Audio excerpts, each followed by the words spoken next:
السلام عليكم ورحمة الله وبركاته. ازيكم حبايبي؟ عاملين ايه؟ معاكم فيديو جديد من مطبخ سيسي. بصوا بقى حبايبي، النهاردة هنعمل البطاطس بالبقدونس. طبعا أكلة جميلة جدا، وحتى كده لونها يفتح النفس. يعني هنشوف دلوقتي نعملها ازاي. بصوا معانا كيلو بطاطس، طبعا متقشرة ومتقطعة صوابع، والصوابع تبقى تخينة شوية. تمام. معانا حزمة بقدونس مفرومة. معانا البهارات بتاعتنا: معلقه ملح، معلقه صغيره فلفل اسود، معلقه كزبره ناشفه، توم مهروس. تمام. بصوا حبايبي، هنجيب بقى كل حاجه دي هنحطها على البطاطس. هننزل بالبقدونس الاول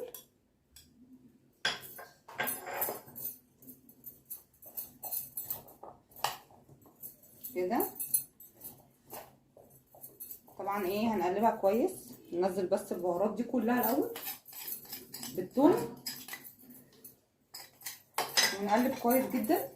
يعني احنا ممكن نقلب كده بايدينا عادي. تمام. هقلبها كويس جدا. انا بالنسبه لي بحب اسيبها، يعني قبل ما انزلها على النار اسيبها 10 دقايق. ليه؟ عشان تاخد اللون الاخضر، يعني عشان خاطر البقدونس ده يمسك فيها، وهتبقى كلها باللون الاخضر دلوقتي. خلاص يا حبايبي، نسيبها شويه 10 دقايق ونرجع تاني نشوف هننزلها ازاي على النار. دلوقتي يا حبايبي الطاسه على النار، هننزل بمعلقه سمنه. معلقه سمنه تقدح.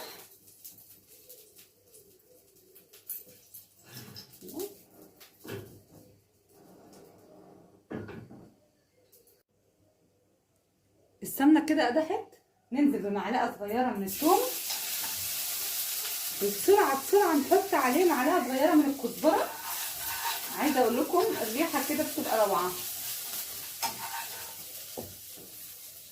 وننزل بالبطاطس بتاعتنا.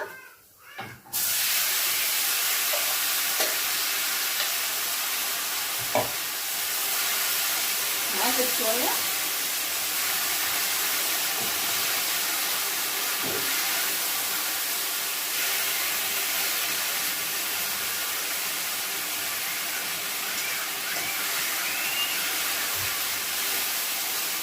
نشوحها شويه، نسيبها شويه تتشوح.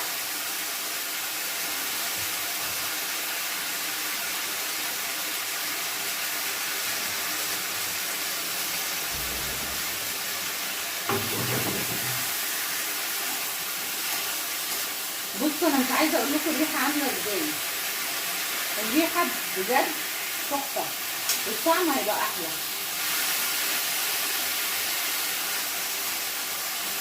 طبعا كده انا شوحتها شويه، ومعايا هنا كوبايه الا ربع ميه. طبعا الميه دي انا كنت مكان الطبق اللي فيه بقدونس عادي احطهم عشان اللون الاخضر، بس انا بحب جدا البطاطس دي تبقى لونها اخضر اخضر.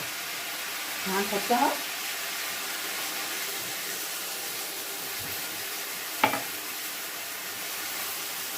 طبعا البطاطس بتنزل ميتها، يعني الميه دي كفايه جدا تخلي البطاطس تستوي.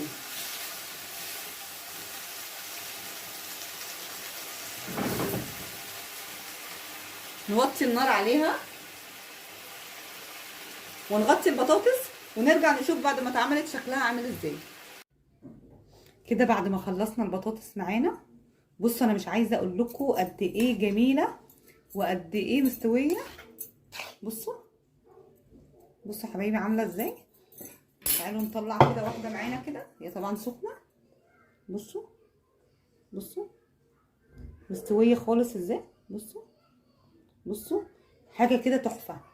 تعالوا نفرجها مع بعض كده في الطبق. هوبا.